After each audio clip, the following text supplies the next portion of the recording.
chef d'accusation de la RSE. La RSE n'a aucun impact localement.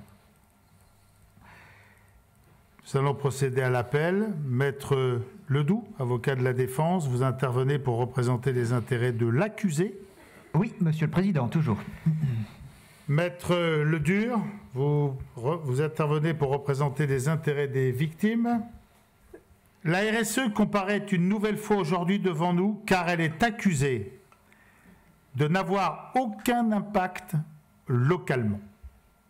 Je vais tout d'abord appeler à la barre le témoin de l'accusation, M.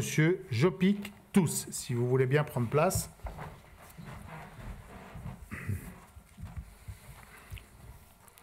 Monsieur Tous, veuillez vous présenter, s'il vous plaît.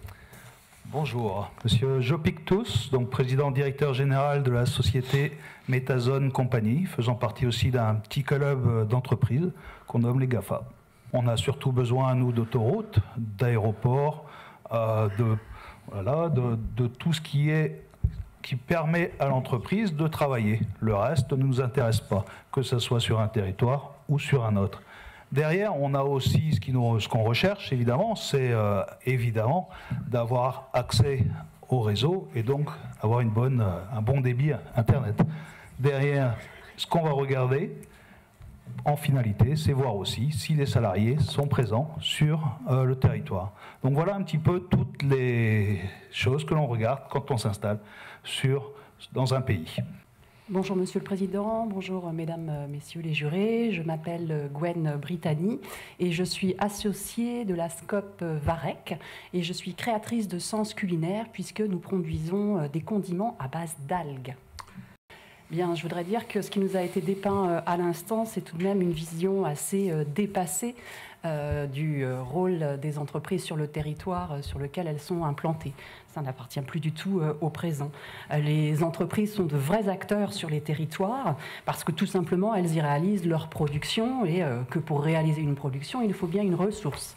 Et quand on est ici, en plus, en Bretagne, une ressource fondamentale pour nous, bien, c'est la mer. Et pour le coup, on est vraiment dans un exemple de création de filières économiques avec une ressource locale, des approvisionnements locaux, des fournisseurs locaux, tout un environnement économique de proximité qui crée une vraie richesse sur le territoire.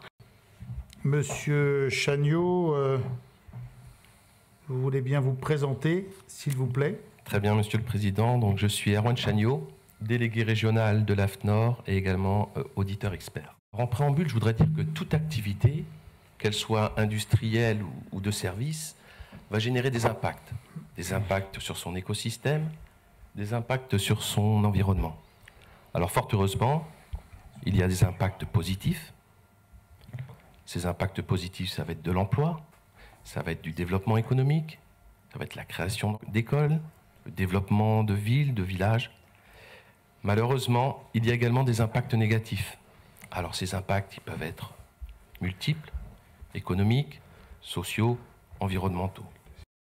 En matière de responsabilité sociétale des organisations, on regarde le rôle de l'entreprise dans son territoire à travers 3 axes.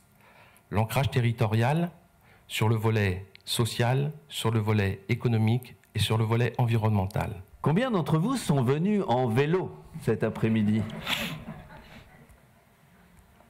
2 personnes. Sur 450 personnes dans la salle. Si je peux me permettre, monsieur le procureur, votre question est déplacée par rapport au sujet compte tenu de l'endroit d'où viennent nos jurys. Alors si vous, concerné par la RSE, vous ne le faites pas, en quoi l'entreprise devrait s'en charger? Monsieur l'expert nous a montré qu'avec toujours plus de normes, dans un contexte, alors qu'on manque de ressources, hein, à quoi bon utiliser des moyens qu'on pourrait mettre bien plus à profit dans l'innovation et voilà, oui, la RSE a un impact localement, mais c'est un impact négatif. L'avocat de la défense, qui j'espère s'exprimera parfaitement sur le sujet. Merci Monsieur le Président, Mesdames les assesseurs, Messieurs, Mesdames, membres du jury. Alors, les GAFA tiennent la dragée haute aux États, à l'heure où l'on signe des CETA et des Mercosur. Les N'est-il pas temps, ici et maintenant, mesdames et messieurs, de rappeler l'importance de l'ancrage d'une entreprise sur son territoire, ne serait-ce déjà que pour payer ses impôts? Je vais prendre un autre exemple concret, celui de produits en Bretagne. Et ça tombe bien, il y a des panneaux produits en Bretagne partout ici. Ça tombe vraiment bien. On a développé les ventes, bon. Apprendre du réseau, pérenniser la dynamique de ce même réseau, et aussi s'engager à valoriser un territoire. Et là encore, nous sommes bien, je pense, l'exemple fort que ce n'est pas en faisant seul qu'on fait vivre et vibrer un territoire, non. Plus de 400 entreprises se sont mis ensemble, parfois concurrentes, pour dire oui, nous voulons valoriser, faire vivre un territoire qui est, bon, la Bretagne, mais ça aurait pu être le Perche. Non, quand même. Non, quand même pas le Perche. Là, je vous rejoins là-dessus, monsieur le procureur, pas le Perche, par le Perche. Donc, la RSE est accusée cette fois-ci de n'avoir aucun impact localement. Mesdames et messieurs les jurés, veuillez procéder au vote. Coupable ou non coupable? Monsieur le Président. Oui, je vous en prie. Non, monsieur le procureur est en train de voter. Eh bien alors, on peut voter quand même. Excusez-moi, vous êtes au-dessus de la société civile. Monsieur le procureur, s'il vous plaît, un peu de décence et d'objectivité. Mais je suis très objectif, je donne... Chef d'accusation numéro 3, la RSE n'a aucun impact localement, non coupable. La RSE n'est donc coupable sur aucun des 3 chefs d'accusation. Forfanterie.